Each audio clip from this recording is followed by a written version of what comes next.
যে যাকে ভালোবাসবেন তাকেই বিয়ে করবেন জীবনে। যাকে আপনি ফিল করেন যে ইউ লাভ হিম, লাভ হার, তাকেই আপনি বিয়ে করবেন। তা না হলেই ঝামেলা। ভালোবাসাটা ফিল না করলে বিয়ে করা যাবে। ঘটনা এখানে শেষও নেই, আসল ঘটনা সামনে।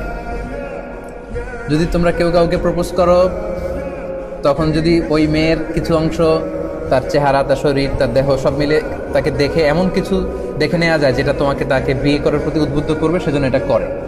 এই হাদিস শুনে জাদা আবু দাউদ উনি অতিরিক্ত বর্ণনা করেন যে কলা জাবের বলল ফা খতাবতু জারিয়াতান, এরপর একটা মেয়েকে আমি প্রপোজ করলাম, ফা কুনতু আতাখাব্বা উলাহা, এরপর প্রপোজ করার পর থেকে আমি তার জন্য লুকিয়ে লুকিয়ে তার দেখতাম। আল্লাহ রাসূলের সাহাবী। হাত্তা রাআইতু মিনহা, এরপর আমি তার এমন কিছু দেখে নিলাম, মা দাআনি ইলা নিকাহিহা, যেটা তাকে বিয়ে করার জন্য আমাকে পাগল পারা করে দিল।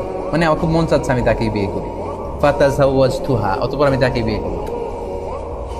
তাহলে অনেক সময় এমন লাজুকতা কাজ করে অনেক ছেলের, মেয়ে আসছে তার দিকে তাকাইতেই পারতেছে না, সে এরকম হয়ে আসছে, লাল হয়ে গেছে, হতে পারে, এটা ভেরি সিম্পল। তখন আপনি লুকিয়ে তাকে দেখতে পারেন, মানে শালীন ওয়েতে আর কি। লেটস সে সে পাশে বসে খাচ্ছে, আপনি দেখলেন তাকে, সে কলেজে যাচ্ছে, একটু দেখে নিলেন।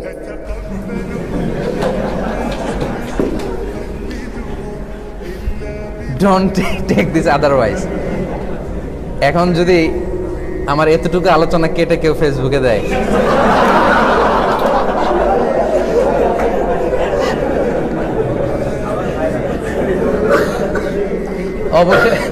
অবশেষে একই বললেন মিজানুর রহমান আছে।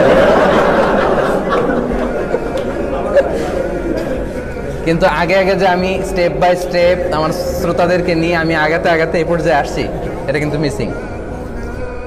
সো তাহলে যদিও কথাটা শোনা যাচ্ছে কেমন যে কি কলেজে গেলে কি টিজ করতে যাবো নাকি তাকে, না, টিজিং করার জন্য তো না।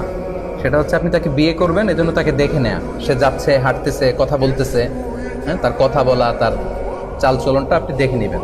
এমন কিছু দেখে নেবেন যাতে করে তার প্রতি আপনার ফিলিংস তৈরি হয় এবং ভালোবাসতে উদ্বুদ্ধ হন এবং বিয়ে করতে আপনি ডিসাইড করতে পারেন। এই পয়েন্টটা ক্লিয়ার না? দেখেন, জাবের রাদিয়াল্লাহু তাআলা আনহু আল্লাহ রাসূল সাল্লাল্লাহু আলাইহি ওয়াসাল্লামের কত কাছের সাহাবী।